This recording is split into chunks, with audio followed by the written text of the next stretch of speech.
Don't come to Kickstarter thinking like, okay, I'm going to start tomorrow and I'm going to run a campaign every month for the rest of my, and build up my income that way. I would not recommend doing that. I would certainly approach your first project like, this is the thing, this is the one thing that we're going to do for a little while.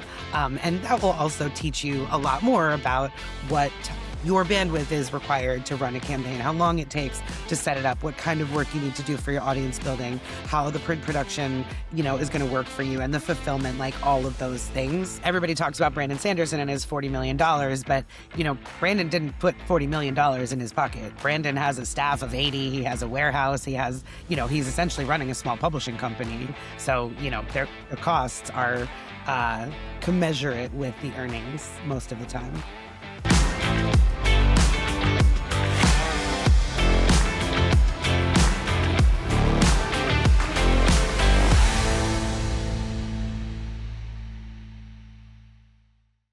Hey everyone, and welcome back to the Pint and Portal Author Podcast. I am so excited for the show that I've got for you today because I have a very special guest. Oriana Leckert is the head of publishing over at Kickstarter. I have had so many people write in and tell me they wanted to know more about how they could be successful at Kickstarter campaigns for authors. And I thought, who better to do that than the head of publishing herself? I met Oriana briefly at an author conference in Vegas a few years ago, so I decided to reach out to her to see if she would come on the show and talk to us all about how to run a successful author Kickstarter. We go through lots of information today. I know there is going to be something for you if you've been considering how to integrate Kickstarter as part of your author plan.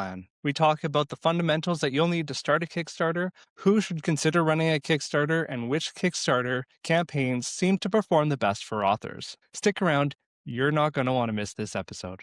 And speaking of Kickstarters, if you enjoy special edition books and cozy fantasy about found family and finding a place where you belong, be sure to check out my own Kickstarter for Flower and Forge, where I will also have available the last two special editions that are exclusive to Kickstarter. You can only find them there. They've got these beautiful foil covers, they've got color illustrations, and they also have extra drink recipes that you cannot find in the market edition. My latest book, Flower and Forge, will have its own special edition as well. I don't have a copy to show you just yet, but it's even better than these two.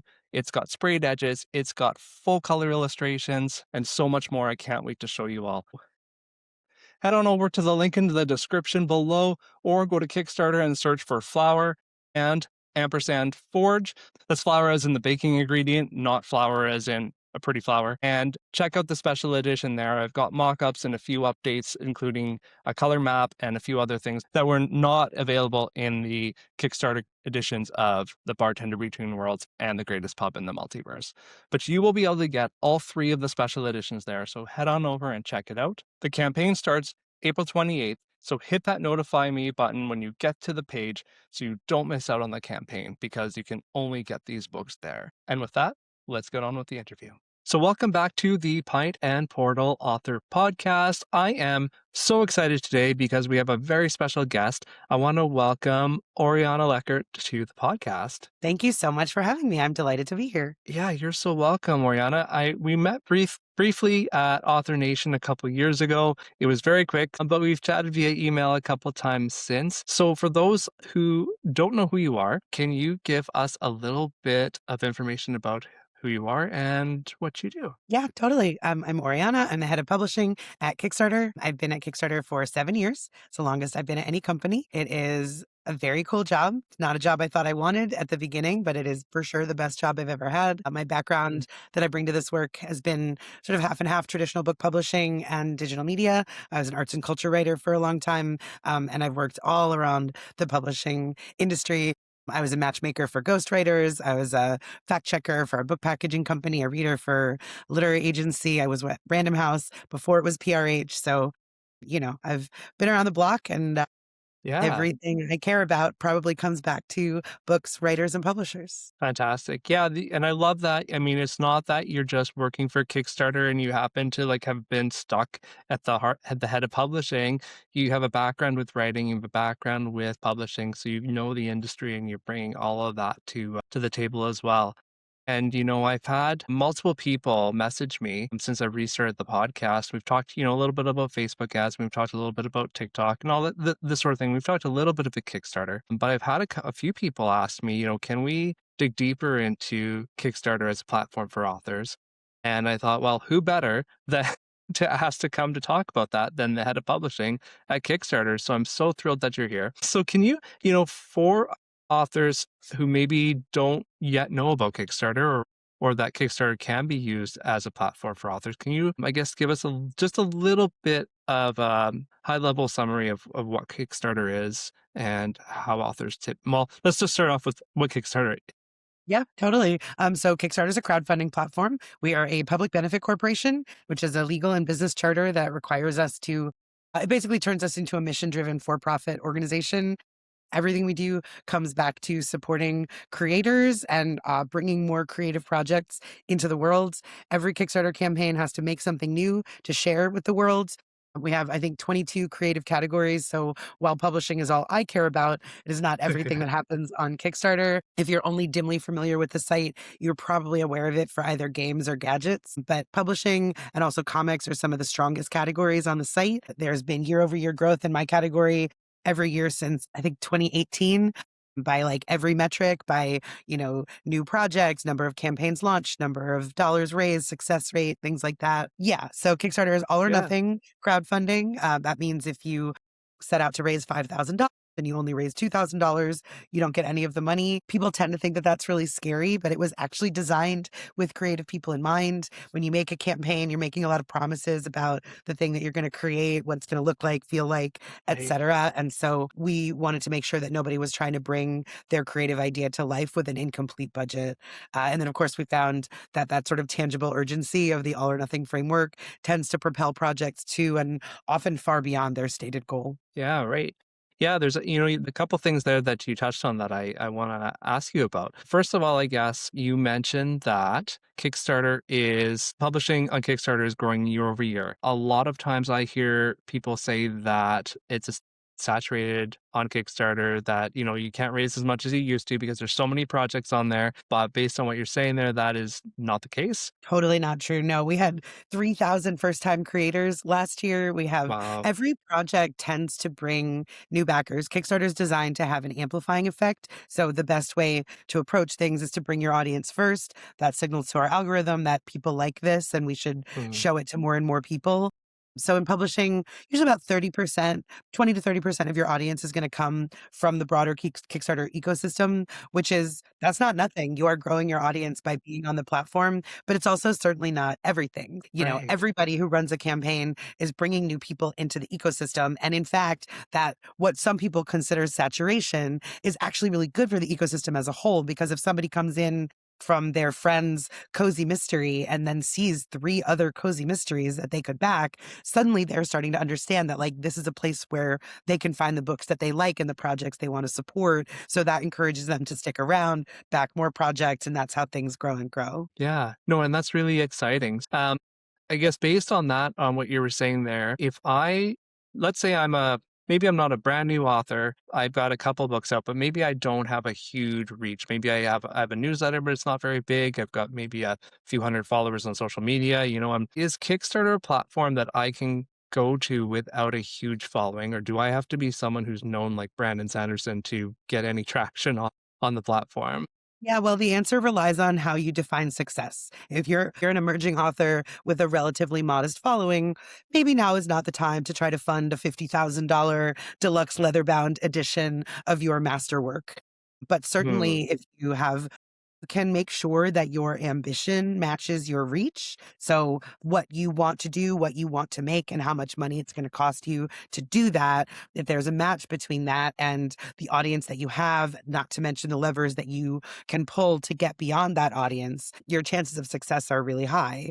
One of my favorite stats about the publishing category is that projects that have at least 25 backers have an 84% success rate. So 25 backers, that's like little bit bigger than your mom, your best friend, your next door neighbor, the folks who are kind of obligated to support anything you do. But it's an Yeah. indication that if you can get a little bit beyond that inner circle, you're really likely to get all the way there. Right, for sure. So now how do I, because I think a lot of the authors that listen to the podcast are authors who are maybe a little bit more than have just started out, but they're trying to kind of hit the next level of success. So what are kind of, you mentioned levers that you can pull. What are some of those levers that are, that you see that are the most effective that an author with a project on, I guess this is maybe too big of a question. So let's let's narrow it down to start out with. What kind of projects do you see being the most successful for authors on Kickstarter? Because I know there's a wide range of things that authors try to do with the platform. Yeah, it's a really wide range. One of my favorite success stories is from a couple of years ago. A man named Marcin Witchery came to fund an 800-page oversized coffee table book on the history of computer keyboards. He Oh, raised oh wow! $750,000. My Yeah, so goodness! it's Wow, it is often that's very surprising what you can do yeah. on in No a place like kidding. Kickstarter. Yeah, it doesn't. There's not sort of like one kind of project that succeeds. It's a question of, the best measure of crowdfunding success is how well you can reach your crowd. So, what I Right. meant by those levers is sort of thinking through what are the different audiences that are available to you and how are you going to reach them. I've often heard this described as there's like four kinds of audiences: owned, earned, borrowed, and bought.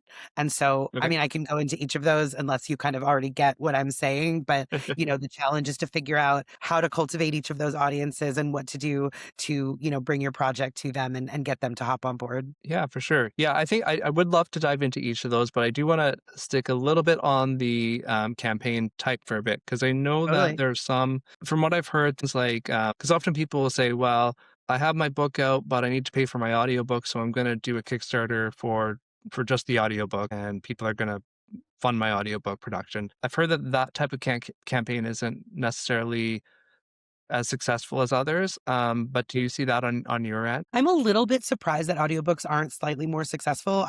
I think that we are likely to see more and more of them because they are so popular. The challenge on Kickstarter is that the best product market fit here is like tangible goods. I actually came to Kickstarter way back in the end of 2018 to grow our journalism category. And so I learned a lot by doing that, particularly working with like digital media outlets, that if you don't have like a physical item, it can be a lot more difficult, unfortunately, to convince people that it costs money to make. So I think that's a little bit of the challenge. I think we definitely do see audiobooks. We often see audiobooks as stretch goals in conjunction with like a special edition or a campaign or just a print campaign in general. But I think audiobooks are absolutely fundable here. You just need to do a little bit more work to convince your audience of like what your costs are and to make sure that you're targeting the kind of readers who prefer their books in an audio format. Right, okay. Yeah, so it's definitely, not something that maybe that isn't guaranteed to not work, but might be something that more backer you're not gonna hit the big campaigns by just trying to fund an audiobook. They want something You tangible know, and it physical in also the process, right? it also depends who you are. I mean, Cory Doctorow, because he's Cory Doctorow, withholds his audiobook rights from his publisher and funds his audiobook specifically on Kickstarter, and he Okay. raises six figures easily every time, but we are not all Right. Cory Doctorow.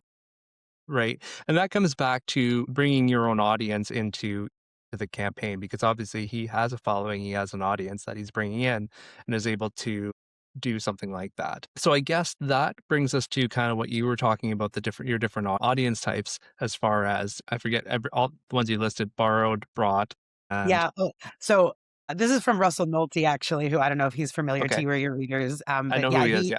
he divided it into owned, earned, borrowed, and bought. And so owned, that's your newsletter subscribers, your social followers, the people whose numbers you have that you can text, the audience that is yours already. That is where Mhm. you're obviously going to start. That's your inner circle and your likely most dedicated fans. Earned is when somebody else chooses to share their audience with you or share you with their audience. Historically, this would have looked like making a press release and getting your Mhm. local newspaper to write an article about you. Maybe that can still happen, but we all know how broken and diffuse the media ecosystem has gotten. So, but that there's plenty of modern iterations of that, people who do book review YouTube series or podcasts or TikToks or things like that. But it's someone else who sees what you're doing, says, I want you have earned the right for me to share this with my audience. Mhm. Borrowed is more like that's where kind of your influencers, but anybody who has an audience that's adjacent or different to yours, where you can say, "Hey, will you share this with your followers?" You know, you can go be a guest on a podcast or do Right. a Facebook Live or, any sort of thing like that. You can also do a lot of cross promotion with other Kickstarter authors. We see this a lot in like backer updates. If you like my book, you're probably also going to love this book and vice versa, that sort of thing. Right. And then bought is paid media. So, digital ads, Facebook, Meta, things like that. I tend to see that is a lot harder for creative works than it is for stuff like gadgets. But, I think it's becoming more and more prevalent in the crowdfunding landscape to put a little bit of money behind, Google ads or Facebook or Instagram or things like that. So those are sort of the like Right. broad buckets of where audiences are. And then you should probably have a different strategy for how to reach each of them. Yeah, and probably, realizing that it's going to be a combination of those that really is what's Of going course. to, propel your campaign, right? Yeah, as far as advertising goes, I know in the past, even campaigns I've run, people were saying that, running Facebook ads and that weren't that successful. They people had seen moderate success, but in the last few months, I would say I've heard more and more people gaining a huge amount of success from Facebook ads. I was talking to Zach Diamante, ZS Diamante, whose last campaign ran like $120,000, which was crazy and amazing. And he attributed a lot of that to upping his Facebook ad spend to reach a wider net of people. But Zach is also someone who does a really good job of authentic community and audience development. I mean, I think he's pretty big on TikTok. He's got a lot of He's Instagram everywhere. stuff. Yeah, yeah. And so, I think some people think of paid ads as a shortcut. And like, Hmm. I think having a digital marketing strategy is just fine.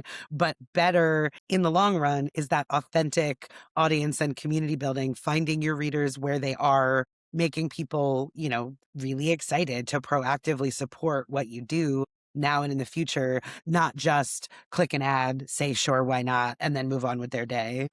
Yeah, absolutely. And I guess that raises, I guess, another good question that I often get asked is, what do you usually see as far as the setup for a campaign that makes it successful? And in regards of, I guess, how it's presented, because I think people often think of Kickstarter in one of two ways. They think of it as a substitute for their Amazon page.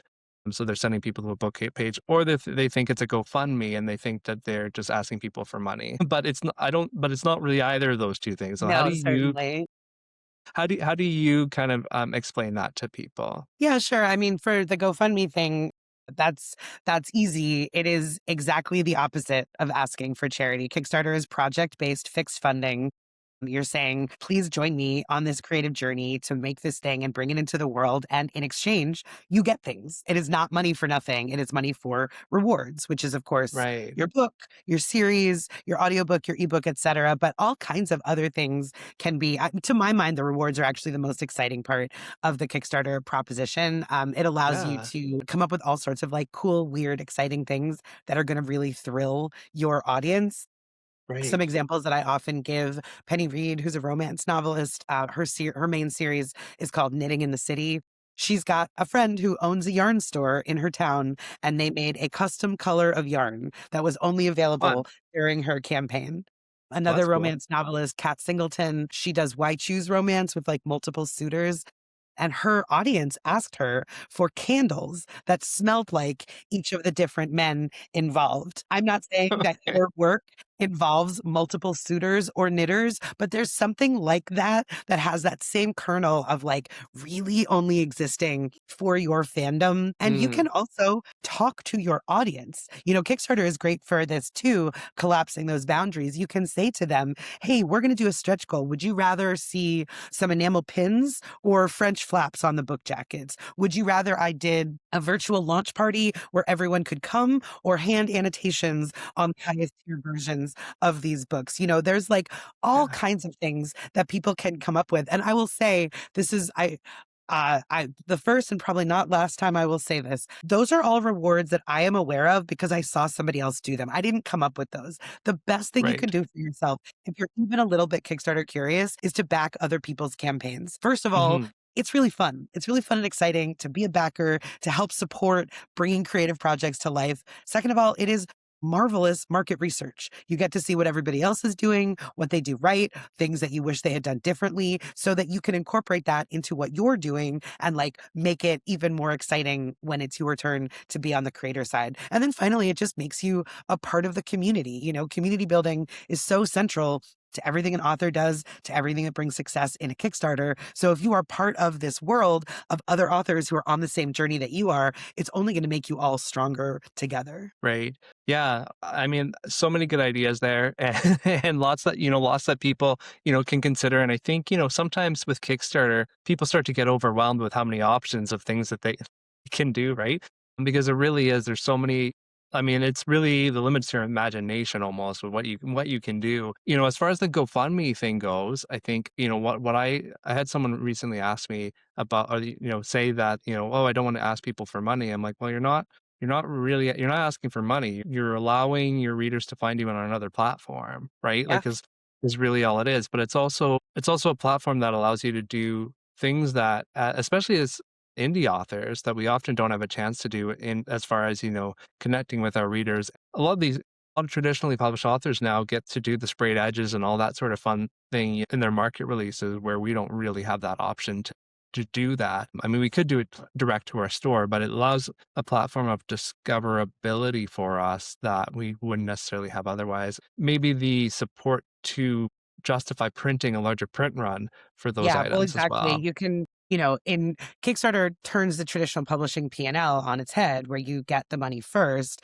You also get to assess appropriate print runs. You get to make sure there is interest in doing this weird thing that you've come up with, and that you have an audience that's going to follow you there that wants what you're doing. Yeah. And so I guess too, like, I think I often hear people, prize that, well, no one's going to pay 60 or $70 for my book. Why would they do that? They don't, there's a bit of hesitation with, people are barely willing to pay 2.99 for my ebook, and I'm asking them to pay 65, $75 for a special printed foiled edition. But Well, I will tell you, not to cut you off, but no, the average backing amount last year for publishing was $72. So it's, there is yeah. It is just totally different behavior, a publishing backer on Kickstarter than someone who's just trying to get the cheapest, 99-cent ebook out in the book buying broader internet. Yeah, it's because it's really a different audience, isn't it? Yeah, Yeah. 100%. Yeah. And so now I guess too, is there anything else that a person can do to set themselves up for success? Let's say someone is interested in setting up a Kickstarter, but they don't really know where to start. What's the best thing for them to do? Yeah, I mean, you will learn by setting up the campaign a lot about what you need to do for the Mm, campaign. Our site is very user friendly. It encourages you to set up your story section, put in your rewards. You will think through how you're telling your story, what you're offering. Don't forget to do very thorough budgeting. You do not want to get yourself in trouble by forgetting to include the cost of bubble mailers, or not really getting samples or quotes from different printers to understand the real cost of those sprayed edges, things like that. But yeah, I mean, look at other campaigns, do your research, talk to other authors who have done this, listen to podcasts like this one. There are all sorts of groups. There's a very popular group on Facebook. This is not Kickstarter run. It's run by Anthea Sharp, who's another serial Kickstarter creator, called Kickstarter for Authors. There are about 8,000 people in that group just talking to each other all day long about, where did you get your sprayed edges printed and what did you charge for shipping? And here's, giving each other campaign reviews, things like that. So that's, kind of the best way to get your head around anything. See what other people are doing, do your research, do your homework, set yourself up slowly, and wait until you're feeling really ready to let it go. yeah, I think because I mentioned overwhelm before, and I think that's part of it is that, it is a completely different platform. And,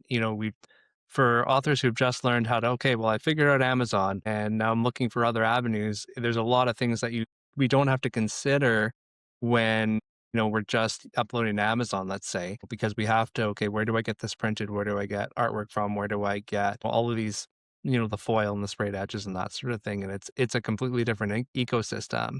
And I think having some of those resources, at least for, when I ran my campaigns, those were invaluable. The Facebook group, for one, tons of information in there. There's a couple of resources on Kickstarter. We have a learning lab, kickstarter.com/learning-lab. It's a video series that's designed to be category agnostic. So Hmm. there's a fair amount of stuff in there that like might not be relevant to publishing creators, but is still a great place to start. And then we have a creator hub, kickstarter.com/creators, which is a ton of articles and resources and case studies and blog posts and links and things like that, that also can be a great starting point to, begin to find your way. Yeah, for sure. Well, I'll have to grab those links and put them in the show notes for people to find later. But so I guess the other question that I often hear is regarding genre. People, they look at Kickstarter and they're like, well, yeah, you write fantasy or you write romance, but is there room on Kickstarter? Is there success on Kickstarter for authors who are writing in other maybe less trendy genres?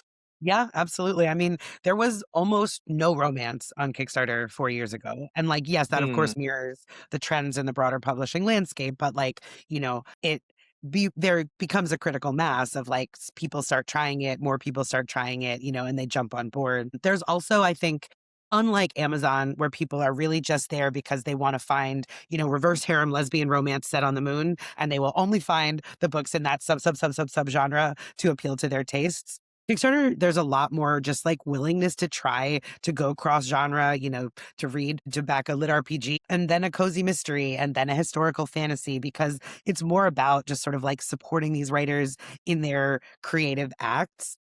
So, Yeah. and yeah, I mean, like I said, we see all kinds of books come through and do really well that don't have much of a precedent, that don't, there aren't necessarily 20 other books live at the same time in that same genre. So, if you're bringing your audience to bear and like doing a cool, exciting campaign that other people are going to be interested in, you're probably going to find your audience here. Yeah, and that was one thing that surprised me as well because, um, we hear like the way that we're kind of trained to market our books is to target readers of our genre and our subgenre and our specific niche of that subgenre. Sometimes depending, on where you are on the genre spectrum. And it was in that Facebook group where they were saying, don't be afraid to swap campaigns where you kind of share, like you were saying, share your campaign with, or share someone else's campaign and they'll Cross- share your campaign with their backers, right? Cross promoting. Don't be afraid to do that with other genres because Kickstarter isn't necessarily like Amazon or your other retailers in that way where, if you have a special edition book, there are collectors of just special edition books out Yeah, there that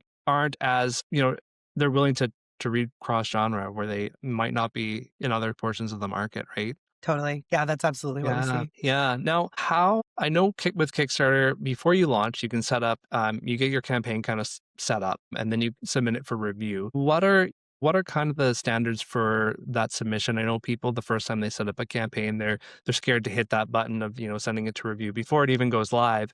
Right, right, right. What do you need to see from someone who, let's say, specifically an author who's looking to set up their campaign and may not be sure what they're looking for? Yeah, well, firstly, you can keep in mind that you can edit your campaign during and then after the review process. I mean, don't edit it once it's been approved and add, guns or pornography into it. It will not do well for you. But you don't have to feel like every single word and image must be in its absolute final form. The trust and safety team who reviews those, they're looking for a complete story section, a good project image, rewards that make sense, a timeline that tracks, sort of all of the main things. I mean, it's not actually an onerous review process. A lot of projects come through the site that I would say people could have worked a little harder on, but that's not up to me. So yeah, I would not be too stressed out about that process. It's probably going to go fine. And if it gets rejected, they will tell you why. Right. And then, so then once it is reviewed and approved, you get a pre-launch page. And I've seen a lot of authors that really give credence to getting pre-launch followers and that having an impact on their campaign. From your side, how many pre-launch followers should an author get? Let's say if they want, say they five-figure campaign, for example. What do you recommend for pre-launch followers? Do you recommend kind of waiting for a certain threshold? What does that look like? So I'm certainly not going to do live math at you. No. But Because it depends on your price point and, your goal Mhm. amount and things like that. For last year in publishing, 9% of pre-launch on average of pre-launch followers converted to project backers over the life of a campaign. You will have to do your own math, but that's it's a good metric. It's a good barometer what your follower count looks like of what your ultimate raise will likely be. It also is a good test of whether your marketing is working. If you're doing like a ton of outreach and promotion of your pre-launch page and not getting a lot of traction, that's some signal that, maybe you should rethink some elements of what you're doing. But yeah, you can certainly wait to get those pre-launch follower count up to the number that you want. I would recommend just saying like, this project will launch soon, or will launch this summer, or will launch in the coming weeks, to leave yourself that wiggle room to get to where you want to before you go live. Yeah, and I think that's a good point too. It's really a barometer for you before you even have committed um, to hitting go of, okay, you can tweak your cover image and you can tweak your description and you can, maybe tweak how you're reaching out to people to try to get them, to see if the interest is there before you hit the go button. Yeah. And you can also tweak all of those things while your project is live too. You can change your project image. Yeah. You can A/B test and rework things however you want for the whole life of the campaign. Yeah. I think though too though, like, I mean, so like if someone has, let's say, 10 followers on their campaign, it might be something to consider before you hit the launch button, that maybe you need to raise awareness that of your campaign beforehand, right? Because Yeah, it is a kind totally. of a barometer for that, right? Yeah, for sure. Yeah. So, in 2026, like we said before, there's lots of campaigns, lots of books on the platform. Are there kind of trends that you see that backers are looking for from authors that kind of tend to be more popular than others? Let's either for rewards or stretch goals or anything like that. It really varies so much. It's really just like tremendously different project to project, genre to genre, type to type. So I would not say that I've seen anything, so far this year that's like markedly different than really any other year. Creative rewards, a well told story, a compelling project image, a nicely designed page that's visually compelling. Yeah, stretch goals that give the backer buy-in and like make it worthwhile for them to help spread the word because they're going to wind up with a better product. All of these things are sort of conventional wisdom for running campaigns, and I would say those all those trends are still holding. Cool, cool. Yeah, and I guess you mentioned stretch goals, and I realized that we didn't even talk about what stretch goals are. So for those who are maybe not that familiar with Kickstarter, what are stretch goals? Yeah, so stretch goals they are not productized. Stretch goals were developed by the community, by the gaming category, actually. What this is, if you set out to raise that $5,000 and you've hit your goal 2 weeks into the campaign, now you can think about doing more things. You don't have to do stretch goals. People think, oh, well, if I've hit my goal, folks will stop backing. But actually, the opposite is true. If you see a campaign that has already reached that goal, you feel even more confident that the thing is likely to get made.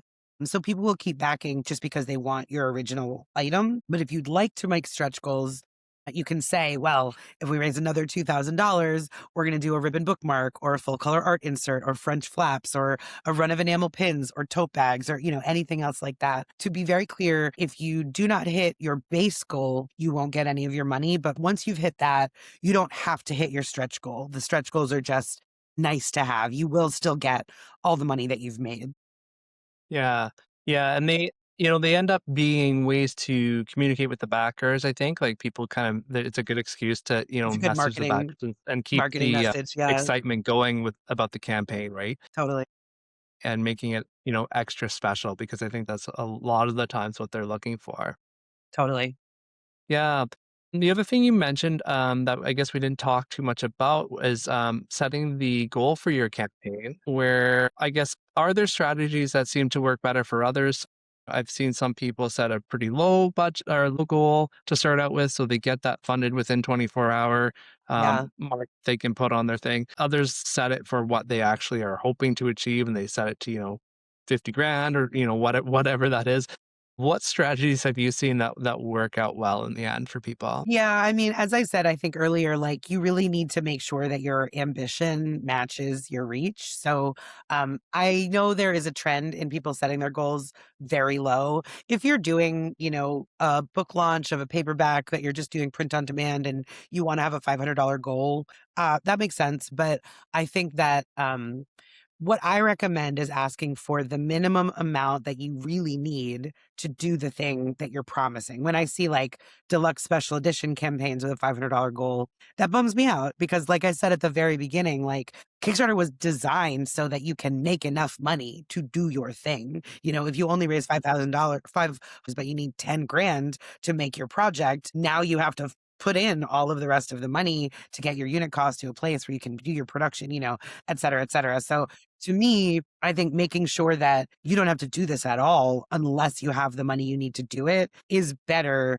than that artificially low goal where you can say, fully funded in 30 seconds, but everybody can see what your goal was. I'm not sure that you're really fooling that many people with a $500 goal. Yeah, yeah, because I mean, you have to make sure, right, that you're covering the not just the printing cost of it. You've probably put artwork into it. You've put, I mean, all the extras that you've added into it. But plus, I mean, setting up a Kickstarter itself takes a ton of time, right? Totally. It's not you're not just clicking a button and ta-da, you have a Kickstarter campaign, right? Right.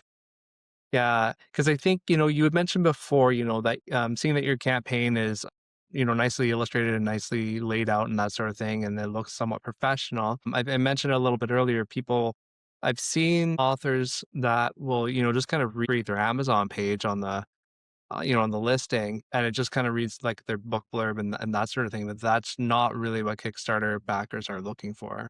Yeah, yeah. I think each platform requires a slightly different framing and organization. And like, yeah, I do think that, that's true anywhere. You're not going to set up your Shopify store the same way that you set up your Patreon or whatever. I think figuring Yeah, out what the platform wants and doing your best to adhere to that is probably going to serve you best. yeah, absolutely. Yeah, very cool. So now I know that Kickstarter has been a large part of many authors, overall revenue streams. What do you think is important for authors to know who are looking for that as part of their revenue streams? I know we've talked about a few things like, already having a bit of an audience, but I know there's some authors who have managed, I mean, myself included, like I've ran some successful Kickstarter campaigns without a massive audience either. So I think talked my way out of that question. But what are some things to consider for authors who are looking at it as a potential revenue stream rather than just a let's get a single few books out the door? Well, I think one important note is that per our rules, you have to fully fulfill your first project before you launch the next one. Once someone has run, I think in publishing, it's 5 projects and you've fully fulfilled them, then you can have overlapping fulfillment of, I forget, check our help center for that. But after you kind of demonstrated to yourself, to your audience, and to Kickstarter that you can fulfill as promised, we relax those rules a little bit. But I would say don't come to Kickstarter thinking like, okay, I'm going to start tomorrow and I'm going to run a campaign every month for the rest of my, and build up my income that way. I would not recommend doing that. I would certainly approach your first project like this is the thing, this is the one thing that we're going to do for a little while.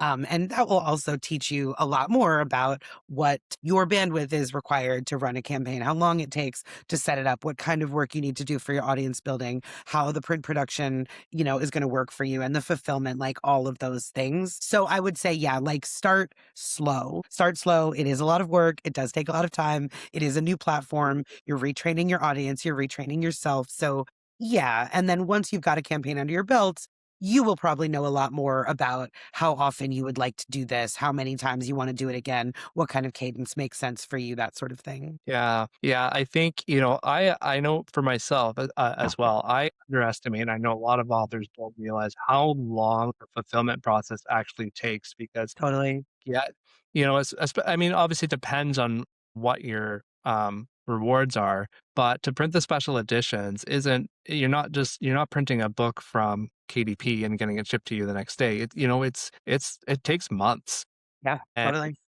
depending on how whether you have a fulfillment center that you're using, or you're, fulfilling it yourself, if you're signing your books and you end up, selling 300 copies, that's a lot. That's a lot of books to What? sign, Yeah, if you're not totally. used to it. Yeah, and I have friends that are running campaigns where they're using tip-in sheets, so the printer will print the sheet, they'll sign it and send it back to the printer, they'll put it in the book. I mean, each of those steps takes time, right? But tip-ins will also save you a lot of time because otherwise you'd have to have all the Yes. books shipped to you, then sign them, then send them back to I mean, unless you're fulfilling on your own, which, that but yes, tip-ins are an excellent solution, if you're not doing your own fulfillment. Yeah, and, yeah, so, I mean, there's all those different steps that people don't necessarily consider when they're thinking of running a campaign, and they're seeing these huge backer numbers, because there's a side of that too where you have to, bank in the time later that you have to Sure. figure out how to fulfill that many books as well, right? Yeah, I mean, everybody talks about Brandon Sanderson and his $40 million, but, Brandon didn't put $40 million in his pocket. Brandon has a staff of 80, he has a warehouse, he has he's essentially running a small publishing company. So, Yeah. their costs are commensurate with the earnings most of the time. Mhm.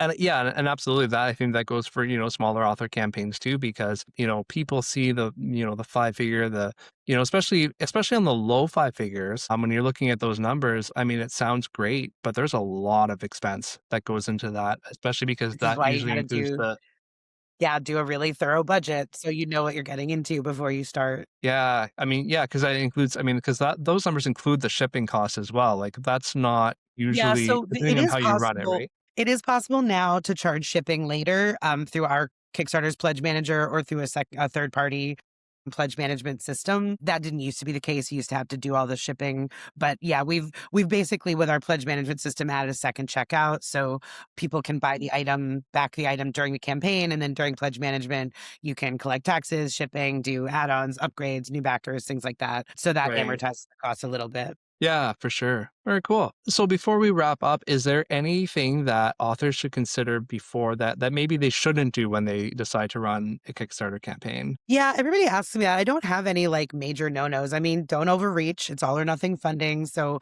make sure your goals are appropriately ambitious, but not, wildly crazy. All the things we've been talking about, make sure that you understand your budget, that you know your time commitments, that you have planned for various eventualities, both really good, as in like figuring out what your stretch goals can be, and also bad. What are you going to do if like something goes wrong with the printer, the books fall into the ocean, your illustrator goes MIA, like make contingency plans for yourself. Yeah, just go into it with your eyes open and like I said, back other campaigns so that you can learn all the best tips and tricks from what everybody else is doing and take those things for your own. Very nice. Very nice. And if there was a number one tip that you've seen from successful campaigns, is there something that, kind of runs through, the most successful campaigns that you've seen? I think a really strong connection with your community, both your audience and like other authors and, other folks who are in your same position. Yeah. Yeah, perfect. Just like the rest of the author business, right? It's a lot about with connecting with your readers and connecting with Course. like-minded authors and community and all that. And I think that so often we think as authors that we are behind our desk or at the coffee shop typing away by ourselves. But sometimes the best thing we can do is reach out to both our readers and our peers and help each other out and let each other know that we exist and kind of help them out as they help us. Yeah, and be part of that rising tide that lifts all the boats. Exactly, exactly. Well, I think that is a great place to end our conversation today. Thank you so much for joining me. I really appreciate you being here and chatting with me about Kickstarter. Yeah, such a pleasure, Herman. I'm delighted to have done it. Awesome. Thank you so much.